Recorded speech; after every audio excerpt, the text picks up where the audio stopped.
കൃപയുടെ പാതയിൽ.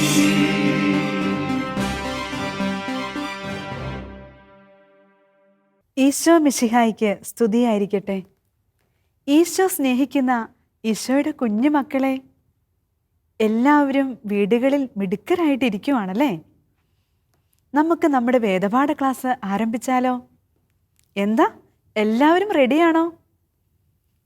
ആദ്യം തന്നെ നമുക്ക് നമ്മുടെ ഭയം, പേടി എല്ലാം മാറ്റിക്കൊണ്ട് നമുക്ക് നമ്മുടെ വേദപാഠ ക്ലാസ് സന്തോഷത്തോടെ ആരംഭിക്കാം. എപ്പോഴും സന്തോഷത്തോടെ ഇരിക്കുവിനെന്നാണ് ദൈവം നമ്മോട് പറഞ്ഞിരിക്കുന്നത്. നമുക്ക് ആ വചനം ഒന്ന് ഏറ്റുപറഞ്ഞാലോ? ഒന്ന് ഉറക്കെ പറയാം. എപ്പോഴും സന്തോഷത്തോടെ ഇരിക്കുവിൻ.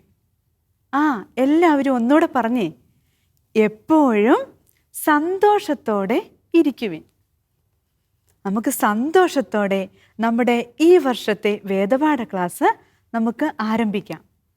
2ാം ക്ലാസ്സിൽ നിന്നും 3ാം ക്ലാസ്സിലേക്ക് ജയിച്ച് നല്ല മിടുക്കരായിട്ട് എല്ലാവരും ആ വേദപാഠ ക്ലാസ്സിൽ ഇരിക്കുക. അപ്പം നമുക്ക് ആരംഭിച്ചാലോ? അതിനു മുൻപ് നമുക്ക് ദൈവത്തോട് പ്രാർത്ഥിക്കാം.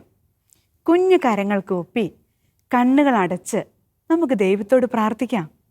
നിങ്ങളായിരിക്കുന്ന സ്ഥലത്ത് നല്ല മിടുക്കരായിട്ട് നിവർന്ന് സന്തോഷത്തോടെ ഒന്നിരുന്നേ. കൈകൾ കൂപ്പി കണ്ണുകളൊന്ന് അടച്ചേ. നമുക്ക് പ്രാർത്ഥിച്ചാലോ? കുഞ്ഞുമക്കളെ ഏറ്റവും അധികം സ്നേഹിക്കുന്ന നല്ല ദൈവമേ, അങ്ങയുടെ മുൻപിലിതാ കുഞ്ഞുമക്കൾ വന്നു നിൽക്കുന്നു. അനുഗ്രഹിക്കുന്ന കരങ്ങൾ നീട്ടി ഞങ്ങളെ ആശീർവദിക്കണമേ. പരിശുദ്ധാത്മാവിനെ അയച്ച് ഞങ്ങളെ ശക്തിപ്പെടുത്തണമേ. പരിശുദ്ധ അമ്മേ, സകല വിശുദ്ധരെ, മാലാഖമാരെ ഞങ്ങൾക്കായി പ്രാർത്ഥിക്കണമേ. ആമേൻ. പരിശുദ്ധ അമ്മ, സകല വിശുദ്ധര്, മാലാഖമാര് എല്ലാവരും നമ്മോടൊപ്പമുണ്ട്. നമ്മൾ ഒറ്റയ്ക്കല്ല. അതാ ടീച്ചർ ആദ്യം പറഞ്ഞേ, നമുക്ക് പേടിയോ ഭയമോ ഒന്നും വേണ്ടെന്ന്. നമ്മുടെ കൂടെ പരിശുദ്ധ അമ്മയുണ്ട്, മാലാഖമാരുണ്ട്. പിന്നെ എന്തിനാ നമ്മൾ പേടിക്കുന്നേ? കൊറോണ, മഴ, ഇപ്പോൾ അതാ ബ്ലാക്ക് ഫംഗസ്, വൈറ്റ് ഫംഗസ് എന്നിങ്ങനെ രോഗങ്ങളെല്ലാം. അതൊന്നും ഓർത്ത് കുഞ്ഞുമക്കൾ പേടിക്കണ്ട. നമുക്ക് ആദ്യം ദൈവത്തെ അറിയാം. അതിനുള്ള അവസരമാണ് ഇപ്പോൾ നമുക്ക് കിട്ടിയിരിക്കുന്നത്. നമുക്ക് സന്തോഷത്തോടെ, എപ്പോഴും സന്തോഷത്തോടെ ഇരിക്കുവിൻ എന്നരുളി ചെയ്ത ഈശോയുടെ വചനങ്ങൾ കേട്ടുകൊണ്ട് നമുക്ക് തുടങ്ങിയാലോ? എല്ലാവർക്കും വേദപാഠ പുസ്തകം കിട്ടിയോ? എല്ലാവർക്കും കിട്ടിയോ? കിട്ടിയെങ്കിൽ അതൊന്ന് എടുത്തേ. നമുക്കെടുക്കാം. ഇതല്ലേ വേദപാഠ പുസ്തകം? എല്ലാവരും ഒന്ന് ഉയർത്തിക്കാട്ടിയേ. നമ്മുടെ പുസ്തകം നമുക്കൊന്ന് പരിചയപ്പെട്ടാലോ? പുസ്തകത്തിൽ ആരുടെ ചിത്രമാണുള്ളത്? ആ കവർ പേജ് ഒന്ന് എല്ലാവരും നോക്കിക്കേ. പരിശുദ്ധാത്മാവിൻ്റെ. പരിശുദ്ധാത്മാവ് പരിശുദ്ധ അമ്മയുടെയും സ്ലീഹന്മാരുടെയും മേൽ നിറയുന്ന ആ ഒരു ചിത്രം. പെന്തക്കുസ്ത തിരുനാളിൻ്റെ ചിത്രമാണത്. കുഞ്ഞുമക്കൾ കണ്ടിട്ടുണ്ടോ അത്? പരിശുദ്ധ അമ്മയുടെ മേലും സ്ലീഹന്മാരുടെ മേലും പരിശുദ്ധാത്മാവ് നിറഞ്ഞ ചിത്രം. എന്തുകൊണ്ടായിരിക്കും 3ാം ക്ലാസ്സിലെ കുട്ടികൾക്ക് ഈ ചിത്രം തന്നിരിക്കുന്നത്?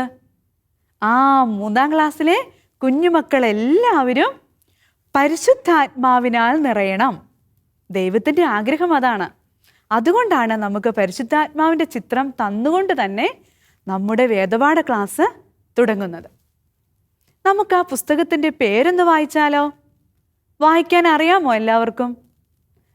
പേടിക്കണ്ട. അറിയത്തില്ലാത്തവർക്ക് ടീച്ചറിൻ്റെ കൂടെ വായിക്കാം. ജീവദാതാവായ ദൈവം. ഒന്ന് ഉറക്കെ വായിച്ചേ. ജീവദാതാവായ ദൈവം.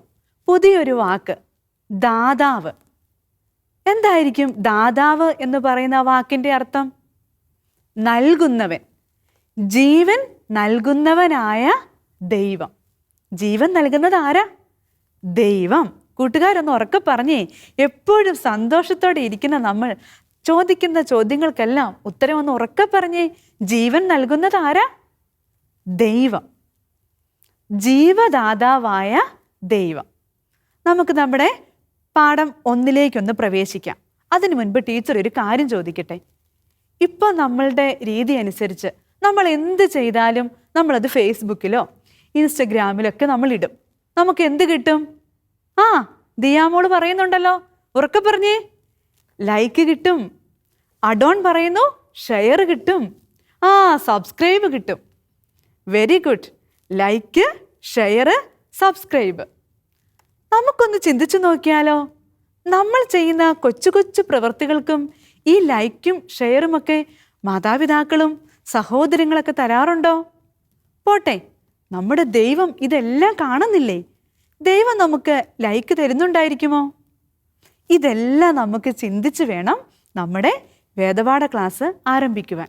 ഇതിനുള്ള അവസരമാണ് 3ാം ക്ലാസ്സിലെ ഈ വേദപാഠം. അപ്പം നമുക്ക് സന്തോഷത്തോടെ ആരംഭിക്കാം. Are you ready? യെസ്. എപ്പോഴും സന്തോഷത്തോടെ ഇരിക്കുവിൻ. വചനം എല്ലാവരും പഠിച്ചോ? നമുക്ക് 1ാമത്തെ പാഠത്തിലേക്ക് പ്രവേശിക്കാം. നമുക്കൊന്ന് നോക്കിയാലോ.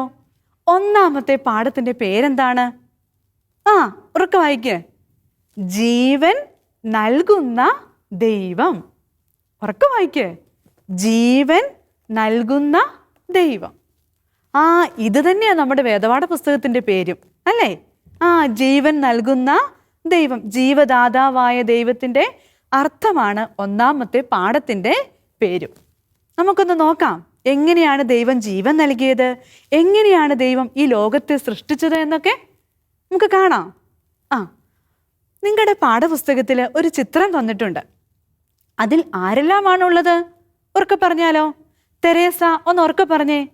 ആ, ആനയുണ്ട്. പിന്നെ ആ, കാതറിൻ പറയുന്നു ജിറാഫുണ്ട്, വൃക്ഷങ്ങളുണ്ട്, ആ, മരങ്ങളുണ്ട്, പൂക്കളുണ്ട്, ധാരാളം പക്ഷികളുണ്ട്.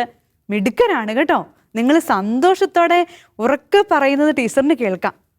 അപ്പം നിങ്ങൾക്ക് ടീച്ചറിൻ്റെ വക ഒരു ലൈക്ക്. അതിൻ്റെ താഴെ ചുവന്ന കളർ കൊടുത്തിരിക്കുന്നതായിട്ട് നമ്മൾ പഠിക്കാൻ പോകുന്നേ. ദൈവം ആദ്യം ആകാശവും ഭൂമിയും സൃഷ്ടിച്ചു. പിന്നീട് സർവ്വ ജീവജാലങ്ങളെയും സൃഷ്ടിച്ചു. ആദ്യം എന്താ സൃഷ്ടിച്ചത്? ആ, ആകാശവും ഭൂമിയും. പിന്നീട് സർവ്വ ജീവജാലങ്ങളെയും സൃഷ്ടിച്ചു. എന്താണ് ഈ ജീവജാലങ്ങൾ? ആകാശം, ഭൂമി എന്നൊക്കെ കുഞ്ഞുങ്ങൾക്ക് അറിയാം. ജീവജാലങ്ങൾ എന്ന് പറഞ്ഞാൽ ആ, അത് തന്നെ, ജീവനുള്ളവ. ജീവനുള്ളവ, ജീവനുള്ളവയെ എല്ലാം ദൈവം സൃഷ്ടിച്ചു. നമുക്കൊന്ന് നോക്കാം. നമ്മുടെ 1ാമത്തെ ചോദ്യത്തിൻ്റെ ഉത്തരമാണ് ജീവനുള്ളവയുടെ പ്രത്യേകതകൾ എന്തൊക്കെയാണ്? നമുക്കൊന്ന് നോക്കിയാലോ. ആ, നമുക്ക് നമ്മുടെ പ്രകൃതിയിലേക്ക് നോക്കാം. നമ്മുടെ ചുറ്റുവട്ടം മുഴുവനും നമുക്ക് നോക്കാം. എന്തൊക്കെയായിരിക്കും പ്രത്യേകതകൾ? ആ, മൃഗങ്ങളുണ്ടല്ലേ. മൃഗങ്ങൾ എന്ത് ചെയ്യുന്നു? പശു, ആട്, ആ, പൂച്ച, മിടുക്കൻ, ഇവരെല്ലാം എന്ത് ചെയ്യുന്നു? ഓടുന്നു, ചാടുന്നു. പിന്നെ ആ, അവരെന്തൊക്കെയോ കഴിക്കുന്നു, വളരുന്നു. പിന്നീട് ആ, അവർക്ക് കുഞ്ഞുങ്ങൾ ജനിക്കുന്നു. ഇതൊക്കെയാണ് മൃഗങ്ങളുടെ പ്രത്യേകതകൾ. അവർക്ക് ജീവനുണ്ടെന്ന് നമുക്ക് ഉറപ്പാണ്. ഇനി വൃക്ഷങ്ങൾക്ക് ജീവനുണ്ടോ? മരങ്ങൾക്ക് ജീവനുണ്ടോ? സംശയമാണോ? നമുക്കൊന്ന് നോക്കിയാലോ. ചെറിയ ഒരു വിത്ത് നമുക്ക് നട്ടു നോക്കാം. ആ വിത്ത് എന്ത് ചെയ്യും?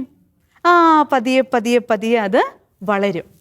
അതിന് വെള്ളം ഒഴിച്ചു കൊടുക്കുമ്പോൾ ആ വെള്ളമെല്ലാം വലിച്ചെടുത്ത് അത് പതിയെ വളർന്ന് വളർന്ന് ആ വലിയ ഒരു വൃക്ഷമായി മാറും. അറിയാമോ കൂട്ടുകാർക്ക്? അപ്പം വൃക്ഷത്തിന് ജീവനുണ്ടോ? ഉണ്ടോ? ഉണ്ട്. അപ്പം ജീവനുള്ളവയുടെ പ്രത്യേകതകൾ എന്തൊക്കെയായിരിക്കും? 1ാമത്തെ ചോദ്യത്തിൻ്റെ ഉത്തരമാണ്. എല്ലാവരും ശ്രദ്ധിച്ച് കേൾക്കണം. നമുക്ക് പഠിക്കാം. ജീവനുള്ളവ വളരുന്നു, ചലിക്കുന്നു. എന്താണ് ചലിക്കുക? ആ, അനങ്ങുക. ചലിക്കുന്നു, പെരുകുന്നു, ഭക്ഷിക്കുന്നു, മരിക്കുന്നു. ജീവനുള്ളവയുടെ പ്രത്യേകതകൾ ഒന്നുകൂടെ പറഞ്ഞേ. ജീവനുള്ളവ ആ, ജനിക്കുന്നു, ചലിക്കുന്നു, വളരുന്നു, ഭക്ഷിക്കുന്നു, പെരുകുന്നു. പെരുകുക എന്ന് പറഞ്ഞാൽ എന്താ? ആ, അവയുടെ കൂട്ടങ്ങൾ ഇങ്ങനെ വർദ്ധിച്ചുകൊണ്ടിരിക്കും. ഒരു പൂച്ചയാണോ ഉള്ളൂ? അല്ല, പൂച്ചകളുണ്ടല്ലേ. ഒരു റോസാ ചെടി മാത്രമേ ഉള്ളോ? അല്ല, റോസാ ചെടികൾ ഒത്തിരിയുണ്ട്. അവ പെരുകുന്നു, പിന്നീടോ മരിക്കുന്നു. ഇതാണ് ജീവനുള്ളവയുടെ പ്രത്യേകതകൾ. 1ാമത്തെ ചോദ്യത്തിൻ്റെ ഉത്തരം പഠിച്ചോ? Yes. Are you ready? Okay, നല്ല കൂട്ടുകാരാണ് കേട്ടോ.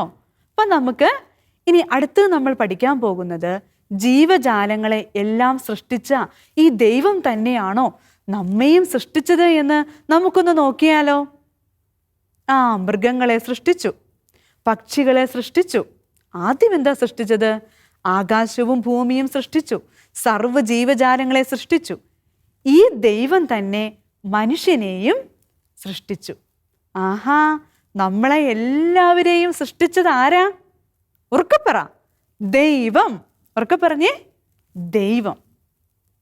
ഈ മനുഷ്യർക്ക് എന്തൊക്കെയോ പ്രത്യേകതകളുണ്ടല്ലോ. ജീവനുള്ളവയുടെ പ്രത്യേകതകൾ നമ്മൾ പഠിച്ചു, അവയെല്ലാം നമുക്കുമുണ്ട്. പക്ഷേ ഈ മൃഗങ്ങളിൽ നിന്നും വൃക്ഷങ്ങളിൽ നിന്നെല്ലാം വ്യത്യസ്തമായി നമുക്ക് ചില കഴിവുകൾ ദൈവം തന്നിട്ടുണ്ട്. നമ്മൾ എന്ത് ചെയ്യും? ചിന്തിക്കും, ചിരിക്കും, കരയും. ഇതെല്ലാം നമ്മൾ ചെയ്യുന്നതാണല്ലേ. പിന്നെ നമ്മൾ വിവിധ ജോലികളൊക്കെ ചെയ്യും. നമ്മൾ ചെയ്യാറില്ലേ? അപ്പം നമ്മൾക്ക് എന്തുണ്ട്? ജീവനുണ്ട്. എങ്ങനെയാണ് നമുക്ക് ജീവൻ തന്നത് എന്ന് നമുക്ക് ഇനി പഠിക്കാം. നമുക്ക് അടുത്ത പേജിലേക്ക് പ്രവേശിക്കാം. പേജ് 11 എടുത്ത എല്ലാവരും. എങ്ങനെയാണ് നമ്മളെ ദൈവം സൃഷ്ടിച്ചത് എന്ന് നമ്മൾ പഠിക്കാൻ പോവാം. വലിയൊരു കാര്യമാണ് പഠിക്കുന്നത്. ശ്രദ്ധയൊന്നും മാറിപ്പോകരുത്. ഇവിടെ നോക്കിക്കേ എല്ലാവരും. നോക്കൂ, ദൈവം ഭൂമിയിലെ പൂഴി കൊണ്ട് മനുഷ്യനെ സൃഷ്ടിച്ചു. അവൻ്റെ നാസാരന്ധ്രങ്ങളിലേക്ക് ജീവശ്വാസം നിശ്വസിക്കുകയും ചെയ്തു. അങ്ങനെ മനുഷ്യന് ജീവനുണ്ടായി. എങ്ങനെയാണ് നമുക്ക് ജീവനുണ്ടായത്? ദൈവത്തിൻ്റെ ശ്വാസം നമ്മളുടെ മൂക്കിലേക്ക് പ്രവേശിച്ചു, നാസാരന്ധ്രങ്ങളിലേക്ക് പ്രവേശിച്ചപ്പോൾ നമ്മൾക്ക് ജീവനുണ്ടായി. പഠിച്ചോ എല്ലാവരും? ഭൂമിയിലെ പൂഴി കൊണ്ട്, പൂഴി എന്താണ്? മണ്ണ് കൊണ്ട് നമ്മളെ സൃഷ്ടിച്ചു. എന്നിട്ട് നമുക്ക് ദൈവത്തിൻ്റെ ശ്വാസം നൽകി. അപ്പോൾ നമ്മൾ ജീവനുള്ളവരായി തീർന്നു. ദൈവത്തിൻ്റെ ഷേപ്പിലും ദൈവത്തിൻ്റെ രൂപത്തിലൊക്കെ നമ്മെ അങ്ങ് സൃഷ്ടിച്ചു. എന്നിട്ട് ദൈവം സന്തോഷത്തോടെ ദൈവത്തിൻ്റെ ശ്വാസവും നമുക്ക് നൽകി. ഇപ്പോൾ നമ്മൾ കേൾക്കുന്നില്ലേ, വായു ഇല്ലാതെ, ഓക്സിജൻ കിട്ടാതെ ഒത്തിരി പേര് മരിക്കുന്നുണ്ട്. അപ്പം ഈ വായു നമുക്ക് വേണ്ടി സൃഷ്ടിച്ചതും ആരാണ്? ദൈവമാണ്. നമുക്ക് എല്ലാവർക്കും ദൈവത്തിന് നന്ദി പറയണ്ടേ? നമുക്കൊരു നിമിഷം ദൈവത്തിന് നന്ദി പറയാം. അതോടൊപ്പം നമ്മൾ ഇന്ന് പഠിച്ച കാര്യങ്ങൾ നമുക്കൊന്ന് ഓർത്തു നോക്കാം. ആദിയിൽ ദൈവം ആകാശവും ഭൂമിയും സൃഷ്ടിച്ചു, സർവ്വ ജീവജാലങ്ങളെയും സൃഷ്ടിച്ചു. ആരാണ് നമുക്ക് ജീവൻ നൽകിയത്? ദൈവം. അപ്പോൾ നമ്മൾ പഠിച്ച കാര്യങ്ങൾ, ചോദ്യത്തിൻ്റെ ഉത്തരങ്ങൾ നിങ്ങൾ നിങ്ങളുടെ അധ്യാപകർക്ക് അയച്ചു കൊടുക്കാൻ മറക്കരുത്. നമുക്കൊരു നിമിഷം കൈകൾ കൂപ്പി കണ്ണുകൾ അടച്ച് നമുക്ക് നല്ല ദൈവത്തിന്, നമ്മെ സൃഷ്ടിച്ച ദൈവത്തിന് നന്ദി പറയാം. ഞങ്ങളെ സ്നേഹിക്കുന്ന നല്ല ദൈവമേ, അങ്ങ് നൽകിയ ഈ അവസരത്തെ ഓർത്ത് അങ്ങേക്ക് നന്ദി പറയുന്നു. അങ്ങയുടെ ഛായയിൽ ഞങ്ങളെ സൃഷ്ടിച്ചതിന് അങ്ങേക്ക് 1000 നന്ദി. ഈശോ മിശിഹായ്ക്ക് സ്തുതിയായിരിക്കട്ടെ.